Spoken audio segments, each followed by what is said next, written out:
Because I think the COVID pandemic was such an enormous and unprecedented event for all of us. Because I have thought about my mother a lot recently. I find as I get older, I think more about like the distant past and sort of link it to the more recent past as a mother myself. Single one and then a double one. Well, I think it was lead 4 and lead 4. So like. I feel like it was 2021, maybe the ending of 2021, when I saw Rosario when I was out shopping. And she was like, oh, we're going to start a project. It's about COVID, it's about mums, it's about war, it's about resilience. Think you're going to love it. There is another one. Yeah, is it? You have to take it slowly. I'm not judged. Mums like me. So it was turn up on a Wednesday night and that was about it, really. But we did lots of things which were probably out of my comfort zone, but I really enjoyed. And then a performance was mentioned, but when it was like a year ago, you think, it'd be a performance. Rosario, COVID. Yeah. Kate and Erica, war. Yeah. Then it's Debbie and Millie, war. Yeah.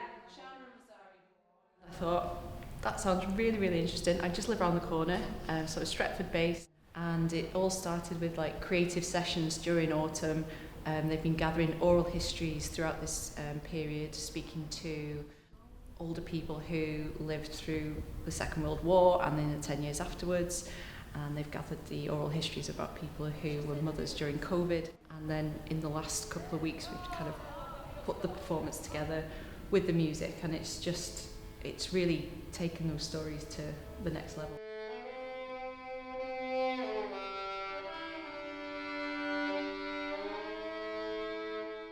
Obviously 2020 was really hard. Erica just had a baby, first one. Yeah, and I had 4 smallies at home, and I think we were a little bit panicked about what work we were going to do, and we started thinking about how hard COVID is for people staying at home, and then we're thinking about World War II, how hard it must have been to send your children away, and kind of thinking which was worse, sending them away or keeping them close by or really close by, and that's kind of where the idea for the project came. There was a quote out at the beginning of the first lockdown that said, "This is the biggest crisis the world has experienced since the Second World War," and I suppose that was the catalyst. In these challenging times, particularly as a mother, how do you cope, how do you manage, and how does that resilience, how does it sort of shine through, I suppose? Pick somebody up on the way out. Follow me. Touch Joan. Perhaps we should be doing it further back. I joined a couple of years ago, I think. Just saw it on Facebook and then I actually thought it was a baby group, so I came along with my little girl to a daytime session. And I was exactly the same. I didn't realise it was going to be a performance. So the first bits that I did were kind of like art, collaging, telling stories. So I had my baby in May 2020, so the first lockdown. So it was very isolating. Didn't actually get to tell a lot of people what had happened during that time because obviously I didn't see anybody. So it was just really nice to be able to put some, to turn it into some kind of positive action, tell the story, link it with other mothers in the past in the Second World War, and tell my story as a mum really, because I hadn't really been able to show or tell anybody. In the city and we have to take them in, there's nothing we can do about it. But in 30 years of teaching, I've never had this situation. It's just unmanageable, Sarah. Yeah, so that's how it's correct. Yeah. I mean, then one of the mums said, there's bloody war. So I came along quite like the lamb to slaughter, really, when I think back. And by the time I had found out there was an end product, and it sort of involved so much, I'd already got to like the group of people. So that was it. I was in it and I thought, well, sink or swim. The choreographer that came, we did a session with her, and it's something personally really out of my comfort zone. By the end, I was sweating, I was dancing with a chair, and I just thought, do you know what? It was it was quite liberating. We all said it was really liberating. It's not something I would ever usually do, but I just thought, I'm with these amazing women. No one cares what you're doing, what you look like, just enjoy it.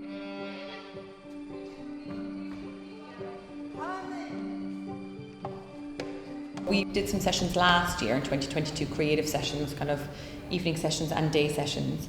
But I think really when we came together in April this year and the group kind of came together, they banded together really, really fast. I feel like they all needed it, really. Some people came because they wanted to do art stuff, some people came because they were lonely, some people came because a friend had mentioned that it would be a good thing for them to do. And I don't think they all knew what it was or what it was going to be. Neither did we, as we do, because of the creative process. But I think they needed it. They needed the space to come and talk. And sometimes we just gave them a question or a drama stimulus or a bit of a game and got them to come into groups. And I think they opened up and they just supported each other really, really organically. And I think that's what women do really naturally that we don't give them credit for.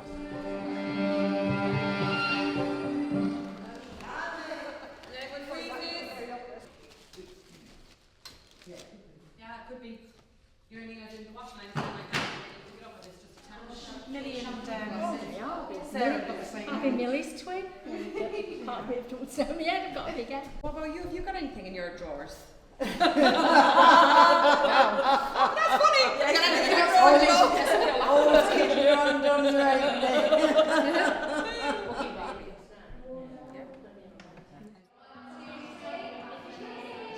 Not being worried about what you create. Oh, I won't say not being worried. Because you know, we've been in a safe environment, haven't we? Yes, where yes. You have got confidence to say what you want to say and perform. Well, I think we've been able to workshop ideas and create from it ourselves. So basically, they've thrown an idea in, or we've got some kind of history. You know, we've got documents to look at. I mean, I find the process absolutely fascinating. Is it him? Mark? Yeah. Oh, that's a telegram. What struck me is the difference in ages, and I think what's really helped is having Joan and Jerry and Mandy, who sadly couldn't be part of the performance, but she initially was really involved.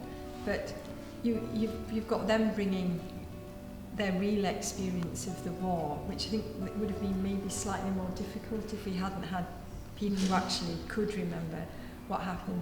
But then the younger mums who experienced COVID in a completely different way to how I'd experienced it, because they were at the very beginning of their life as a mother.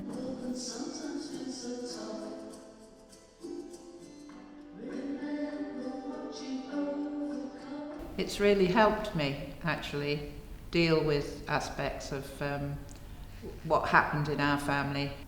Because my father was killed in the war, and you know, people, particularly of my parents' generation, my mother's generation, just never wanted to talk about it, never really wanted to say that much about it. And I found it really helpful for me personally.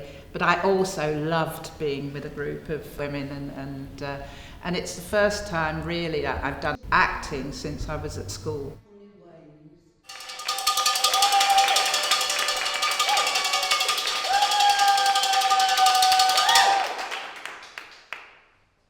For me, it was really different because I had breast cancer last year. So I was really looking for something that would help me through the recovery phase. Because actually, once the operation was over and I was cancer-free, I found that the worst part was the mental health lingering on of the experience and trauma of cancer. So I wanted something that would give me something positive to look forward to, and that would challenge me in different ways. And this has been fantastic for that. I hardly think about it anymore. The connections we've made with the other women, the sharing of the experiences, the sensitivity that we've all shown to everybody telling their personal stories about the difficult times that they'd faced at their points in their lives, all of that was tremendously beneficial to us all, really. COVID's sort of been, as we said in the show, swept under the carpet. Oh, it's over and everything now, but we all didn't have therapy and we were all affected by it in some way, and because we were so relieved we can get on with our normal lives, a lot of the problems weren't addressed. So it's been a way of doing that as well, really. I was here to shield my dad during COVID. Now my dad's was given 6 months to live and I'm up here looking after him. So in a way for me this is also a bit of a support network, but in a different way.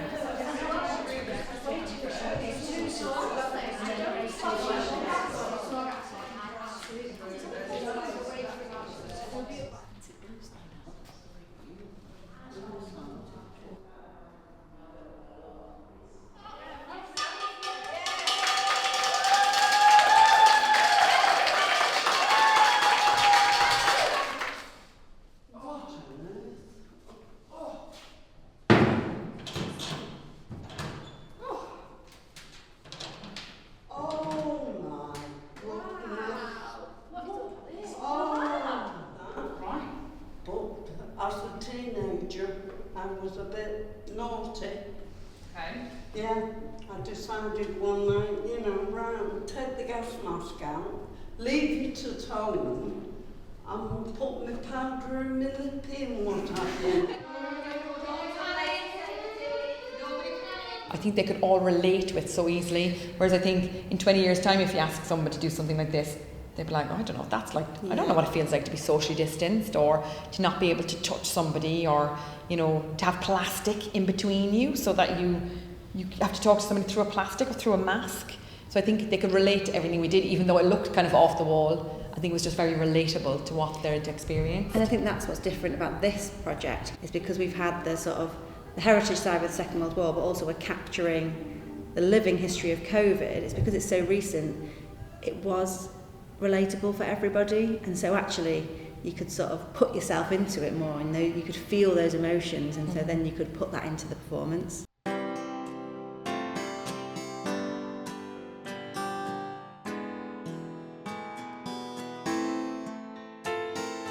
Things life throws at you, you never know what's coming next. Doing it for ourselves.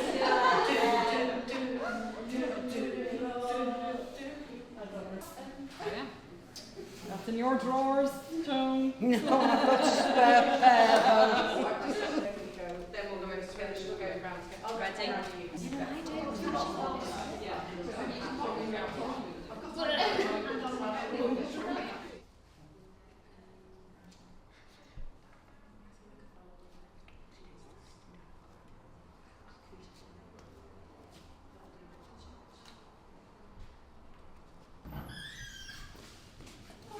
Ready?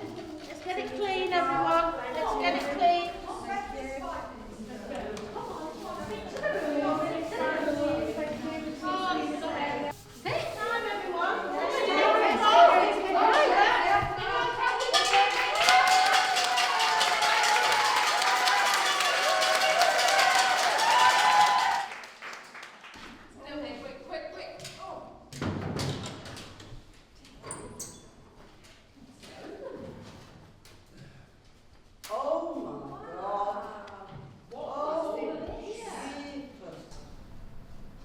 Mothers are watching helpless as our children deal with anger, confusion and fear while we are unable to make things better for them.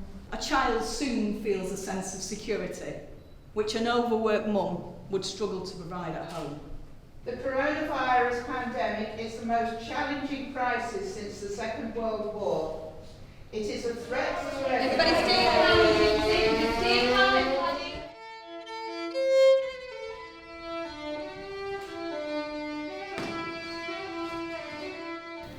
I feel relieved it's done and glad that it went okay, it went really well. But I think it's different when you've got like family or friends in the audience. I had my two daughters, my son and my future son-in-law in the audience.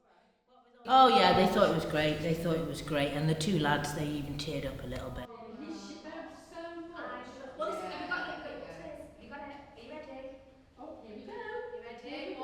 The Christmas scene is really relatable, the COVID one. Watching the performers using Zoom and kind of talking over each other when Jerry can't hear because she's like on mute, and that's all so relatable.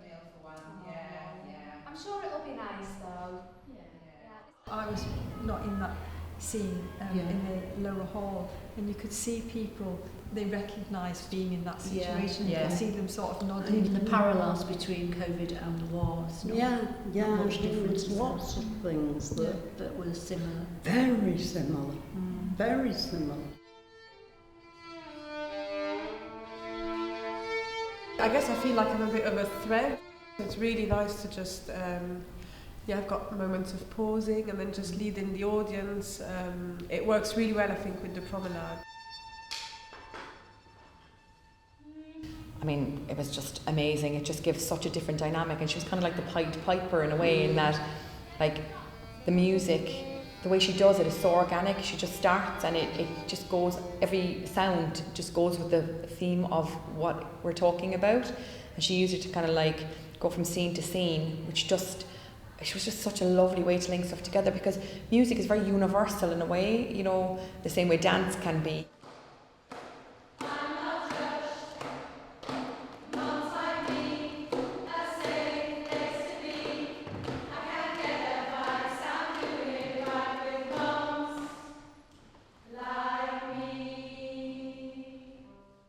I think in those pieces I'm just concentrating on what I'm doing, so I don't always, feel what I'm doing. But the one in here when we do the loss, that one's quite emotional, really. Yeah, it is. Oi! Can you believe how many people died through COVID? COVID was great. The summer was so good. In the sun. Not listening to any walks. And even like just to the other day when we were practicing the loss scene, it wasn't till then that I realised about all the sad trauma that I had. Like, I lost so many people, and I don't understand how that was actually swept under the carpet. I don't understand how I'd forgotten about it. It's so strange, because at the time it was all I could think about. Yeah, I think I'm trying to be her subconscious, telling her, you need to think about this, you need to remember this, you need to face what's happened, and she's trying to hide it. Hope you don't mind me saying, but we were sort of workshopping that scene, and we didn't have anything. We were just like, oh, I'm not quite sure what we're going to say, and then all of a sudden it just hit you, didn't it? Yeah, like someone said funeral, and I was like... And all of a sudden you were just, it's like it came out. And I think that's what an amazing thing that this project has done. It's allowed you to do that. No support. I must have swept all that trauma under the carpet.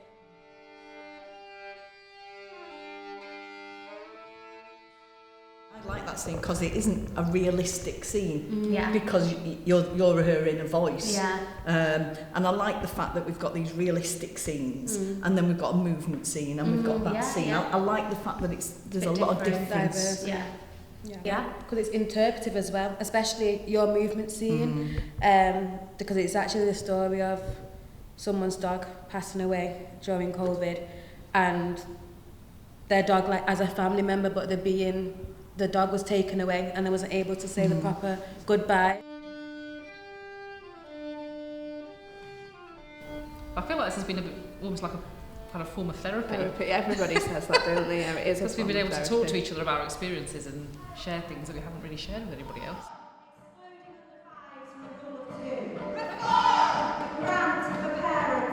And in my real life, I'm actually a drama therapist. And I use movement, I use voice, I use all of these things within therapy because actually creativity uses a totally different part of our brain than the logical side.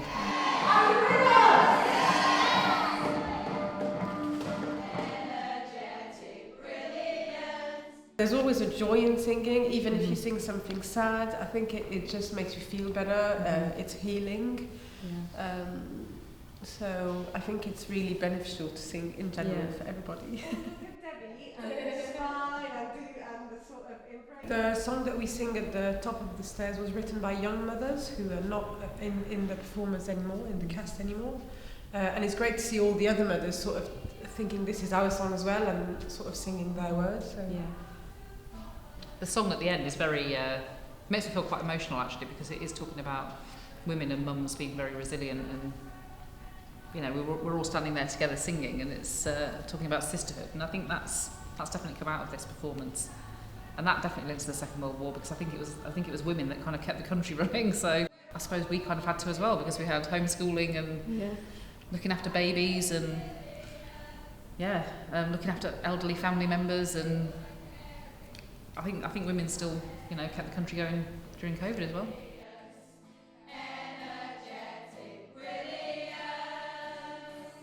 We're not therapists, we know that, but there's a very therapeutic thing about the arts that is very undervalued.